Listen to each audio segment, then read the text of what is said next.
Day 36, Judas Choice. Matthew 26, verses 14 to 16. Then one of the 12, the one called Judas Iscariot, went to the chief priests and asked, "What are you willing to give me if I deliver him over to you?" So they counted out for him 30 pieces of silver. From then on, Judas watched for an opportunity to hand him over. The name Judas has immediately negative connotations in modern society. This was the man that betrayed Jesus. This was the man that handed him over to be crucified. But in almost an ironic way, Judas not only plays a pivotal role in Jesus' death, but he plays a pivotal role in our salvation as well. And this has caused many theologians to debate for years whether or not Judas even had a choice. Was it a conscious decision, or was it his predetermined destiny to hand Jesus over? Another interesting question would be, is Judas in heaven? Because later on we read about how he's gripped by remorse for what he's done, and he gives back all of the money that he was paid, and he hangs himself. I think probably only God knows the answer to those two questions, but as Christians we can learn a lot from Judas. Firstly, we see clearly in Judas that all sin comes from the root of selfishness. The reason Judas handed Jesus over was because of what he could get in return. And although we might not consciously think about it all the time, all of the sin in our lives comes from a selfish place. As humans, we are broken and we are imperfect. So naturally we want after things that bring us short-term pleasure and short-term gain, like money or sex or power. We're in a constant battle against our earthly selves.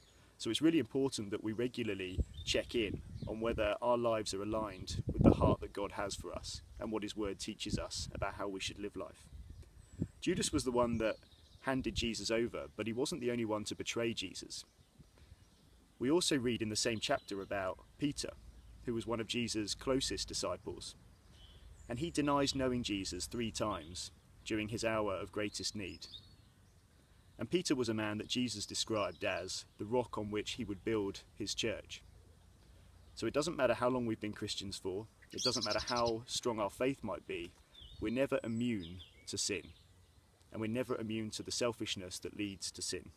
But also, in Judas, we see the amazing ability that God has to use even our greatest mistakes and our greatest failings and turn them into something good. Without Jesus' death, we wouldn't have access to salvation. We wouldn't have been reconciled to God, and we wouldn't be able to have the relationship with him that we have now. And God knows better than anybody how imperfect we are. He knows that we're a constant work in progress, and he knows that we'll fall short of his expectations on a daily basis. But that doesn't rule out his ability to forgive us and to extend grace to us. And I firmly believe that if Judas did truly repent of his actions at the end of his life, that he probably will be in heaven with God. As Christians, we can never fall far enough that we're out of the reach of God's grace and God's forgiveness.